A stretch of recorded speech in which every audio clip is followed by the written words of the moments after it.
Every morning you wake up carrying the ghost of a 7-year-old who never learned how to win. This phantom child sits at the steering wheel of your adult decisions, choosing safety over success, familiar pain over uncertain triumph. While you believe you're making rational choices, you're actually following the terrified whispers of someone who learned that winning means being abandoned, that success means being too much, that shining too bright makes the adults uncomfortable. Your repeated failures aren't accidents. They're not bad luck or lack of talent or poor timing. They are the deliberate sabotage of a child who discovered that failing keeps you small, keeps you loved, keeps you safe in the suffocating embrace of mediocrity. This child learned that excellence isolates, that achievement threatens, that standing out means standing alone.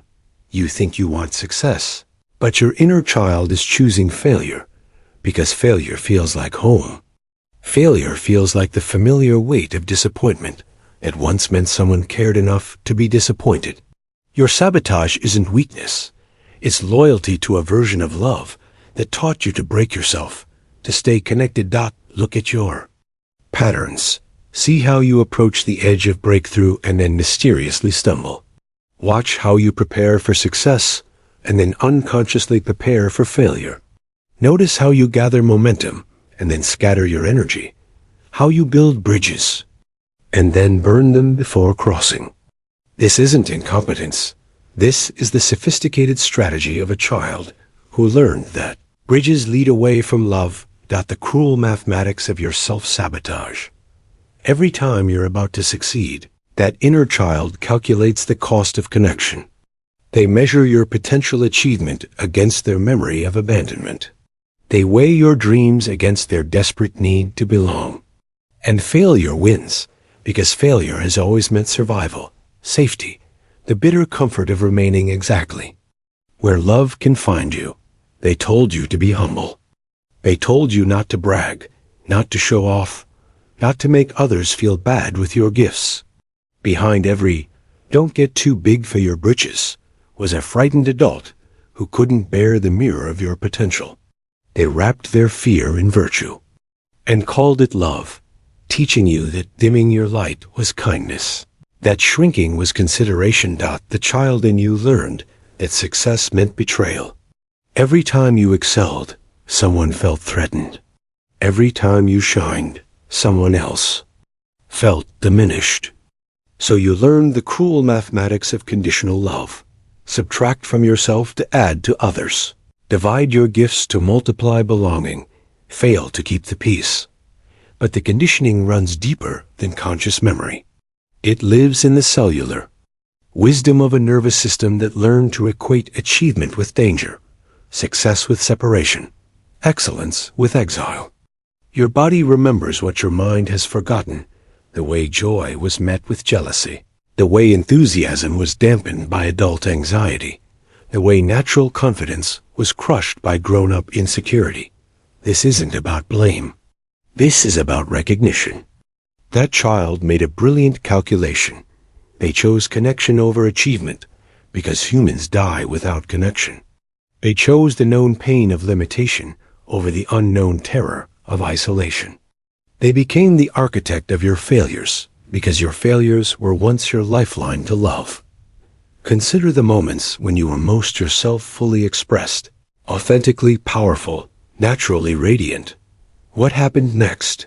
Did the adults celebrate, or did they worry? Did they encourage, or did they warn? Did they join you in your joy, or did they remind you of its dangers? The child absorbed these responses like a sponge absorbs water, learning that their natural state was somehow wrong, excessive, dangerous to the very people they needed most: the family system, the classroom, the religious community, all environments. Where the growing soul learned to edit itself, to curate its expression, to perform a diminished version of its truth. Not because these environments were evil, but because they were filled with people who had learned the same lessons, who carried the same wounds, who passed down the same unconscious terror of authentic power. Your inner child internalized not just rules, but an entire worldview. That love is scarce, that there's only room for so much light, that someone's gain must be someone else's loss. They learned that the world is too small for everyone to shine, too fragile for everyone to succeed, too threatened by the full expression of human potential. But that child is now designing your adult life with the blueprint of a 7-year-old's survival strategy. They're steering you away from success with the same fierce protection they once used to steer you away from abandonment. Your repeated failures are their repeated rescues, pulling you back from the cliff edge of achievement, where they learned that winning meant being too much for the people who mattered most. Here lies the fundamental tragedy of human conditioning. We learn love through limitation. The child discovers that their fullness is too much for the world to hold, so they begin the slow surgery of self-diminishment, cutting away pieces of their authentic power to fit into the small shapes that others can tolerate. This is the genesis of what we might call failure consciousness, a deep, unconscious conviction that success and love are mutually exclusive, that you must choose between being powerful and being loved. The child makes this choice again and again, trading authentic expression for emotional safety, until failure becomes not just a pattern but an identity. The philosopher Nietzsche spoke of the slave morality that makes weakness a virtue and strength a sin. But he didn't understand that this morality isn't chosen. It's conditioned into the child, who learns that their natural power threatens the very people they need most. The child doesn't choose humility. They choose survival disguised as humility.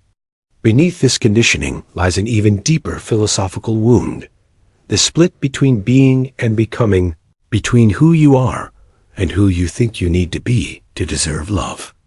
The child learns to abandon their essential self in favor of an acceptable self, their authentic nature in favor of an adapted nature, their soul's truth in favor of the tribe's comfort. This creates what we might call the existential betrayal, the moment when the soul agrees to betray itself for the promise of belonging. But this promise is always false, because love given to a false self can never truly nourish the true self. The child who learns to succeed by failing discovers that even this success feels empty, because it's built on the foundation of self-abandonment. The conditioning creates what we might call the failure loop, a self-perpetuating cycle, where success triggers unconscious terror, where achievement activates ancient abandonment fears, where winning feels like betrayal. The adult mind wants to succeed, but the child mind fears that success means losing love, losing connection, losing the very ground of being that human survival requires. This is not merely psychological, but spiritual, a disconnection from the source of power that needs no external validation, no achievement, no success to be real. The child who learns to fail to stay loved becomes an adult who has forgotten that their essence was never dependent on others' approval, that their worth was never conditional on their performance, that their light was never too much for the universe to hold. The philosopher Heidegger wrote about thrownness, the way we're thrown into existence without choosing our circumstances. But there's another kind of thrownness, being thrown into a world too small for our souls, too frightened by our gifts, too threatened by our natural radiance. The child adapts to this world by throwing away pieces of themselves until they forget what they threw away and why. The inner child isn't sabotaging out of malice, they're sabotaging out of love. A twisted, protective love that would rather see you fail safely than succeed alone. They've confused your limitation with your lovability, your struggle with your worth, your failure with your humanity. But there exists another way of being, a virtue born not from scarcity, but from abundance, not from fear, but from overflow. This is the virtue of what we might call generative success, achievement that doesn't diminish others but elevates them, power that doesn't threaten but inspires, light that doesn't blind but illuminates. Imagine success not as hoarding, but as overflow. Like the sun that doesn't choose which flower receives its light. Like the river that gives to every shore it touches. Like the mountain that shares its strength with every climber who attempts its summit. This is success as abundance rather than accumulation. Achievement as gift rather than grab. This new virtue understands that your fullness doesn't empty others. It shows them what fullness looks like. Your success doesn't steal from their possibilities. It expands the realm of what's possible. Your light doesn't create their darkness. It reminds them they too can shine. The mature soul learns to succeed from love rather than despite love. They discover that hiding their gifts is the cruelest thing they can do to those who need to see what human potential looks like. They realize that playing small doesn't serve anyone. It only reinforces the lie that limitation is safety, that dimness is virtue, that failure is love. This is the radical understanding. Your success becomes an act of service. Your achievement becomes an invitation. Your power becomes a door that you hold open for others to walk through. You stop failing to keep others comfortable and start succeeding to show them what comfort with greatness looks like. But this new virtue requires a fundamental shift in the source of action. Instead of succeeding to prove worth, you succeed because worth is already established. Instead of achieving to earn love, you achieve because love is already present. Instead of winning to gain acceptance, you win because acceptance is your natural state, the inner child who once chose failure to maintain. Connection now learns that authentic success creates deeper connection. True achievement doesn't isolate, it attracts. Real power doesn't threaten, it empowers. Genuine light doesn't make others feel dark. It awakens the light that was always within them. This virtue knows that success without soul is just sophisticated. Failure, that achievement without authenticity, is just elaborate self-betrayal. That power without love is just decorated emptiness. The new success must be rooted in wholeness rather than compensation, in overflow rather than acquisition, in expression rather than impression. Consider the difference. The old success tries to fill a void, to heal a wound, to prove a point. The new success flows from fullness, expresses wholeness, shares abundance. The old success asks, "What can I get?" The new success asks, "What can I give?" The old success fears scarcity. The new success trusts abundance. This is success as spiritual practice, achievement as meditation, power as prayer. Every act of authentic success becomes an offering to the universe, a demonstration of what human beings can become when they stop hiding from their own magnificence, when they stop apologizing for their gifts, when they stop choosing limitation to maintain connection. Yet even this luminous virtue must know its own death. Even the most generous success must learn the discipline of retreat, the wisdom of withdrawal, the necessity of return to silence. For the soul that learns only to give and never to receive, only to shine and never to rest, only to overflow and never to be filled, becomes depleted by its own abundance.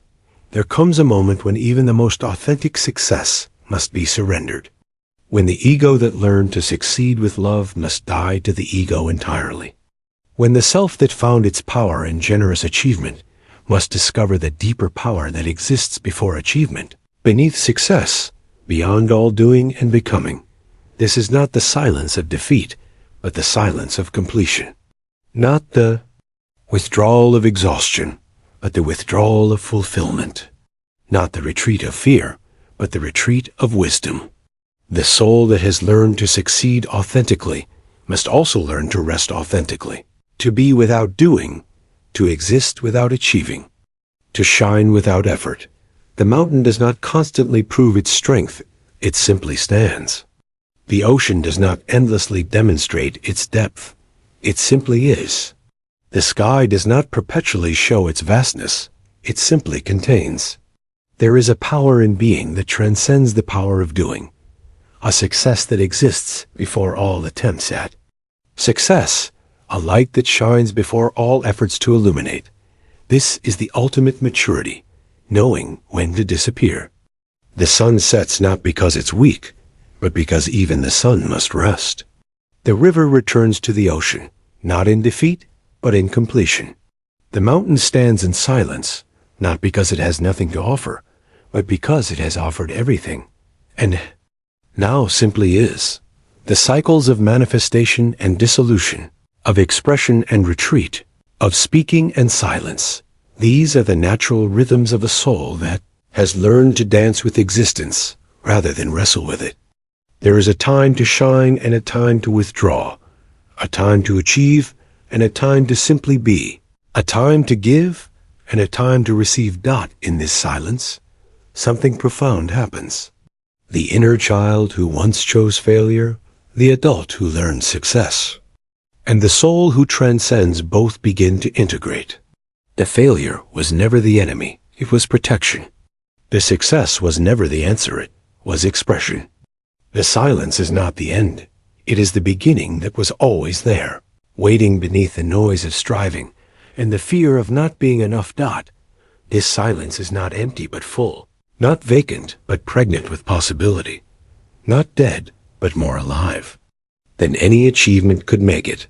Here, in the stillness that precedes all movement, the inner child finally rests.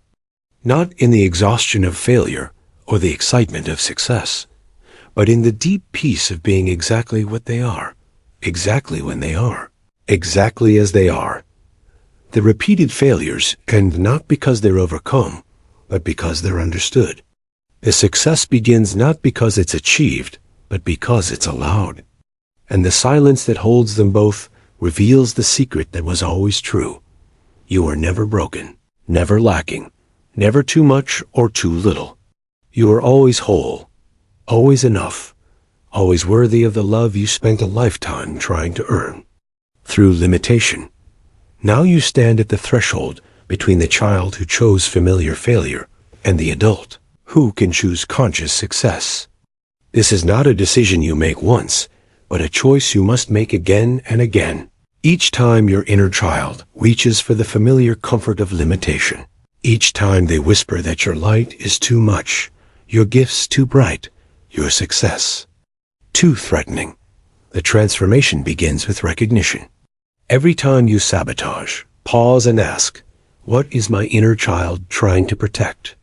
Every time you hold back, inquire, what ancient fear is still choosing my present? Every time you fail in familiar ways, wonder, what part of me still believes that success means abandonment? But recognition alone is not enough. You must also choose to reparent this child, not with the conditional love that taught them to fail, but with the unconditional acceptance that allows them to succeed. You must become the adult who can hold both their light and their darkness, their gifts and their fears, their power and their vulnerability. This reparenting is not a single conversation, but a daily practice.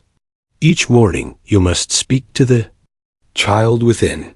Your light is not too much. Your gifts are not dangerous. Your success will not cost you love. Each evening, you must reassure them. You belong here. You are worthy of good things. Your achievements make the world brighter, not darker. The practice requires patience because the child has been afraid for so long, has been hiding for so many years, has been choosing safety over authenticity for decades. They will not trust your new promises immediately. They will test them, sabotage them, return to the familiar patterns of limitation. This is not resistance. This is wisdom. They are making sure your new love is real before they risk trusting it. Create new experiences of success that include love, not exclude it. Celebrate your achievements with people who can celebrate with you. Share your gifts with those who can. Receive them without feeling diminished. Build a community that grows brighter as you grow brighter. That becomes more powerful as you become more powerful. The old paradigm taught you that there was only room for one sun in the sky. The new paradigm reveals that the universe is vast enough for infinite stars.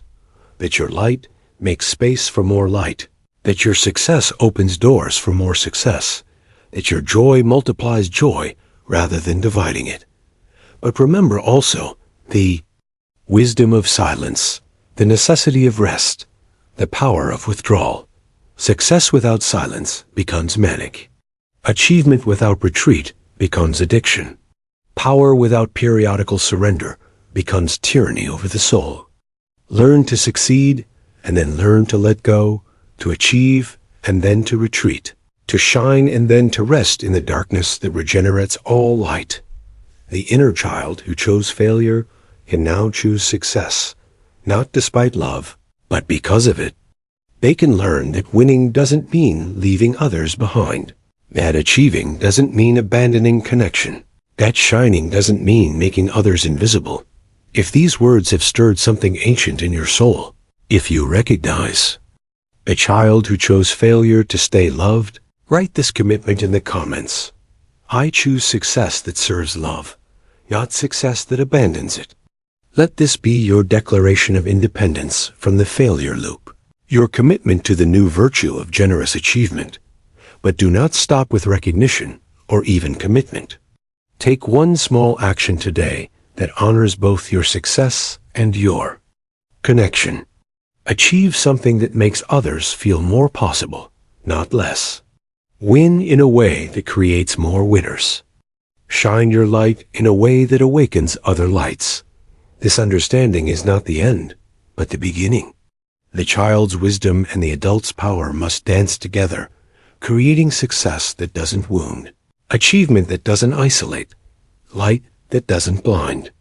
Your repeated failures were never your shame. They were your protection. Now you can choose protection that empowers rather than protection that imprisons. The sun rises not because it conquers the darkness, but because it serves the light. Rise into your success, not as betrayal of your humanity, but as expression of it. The failure ends where the understanding begins. The success begins where the fear ends. And the silence that follows holds them both in perfect, eternal peace.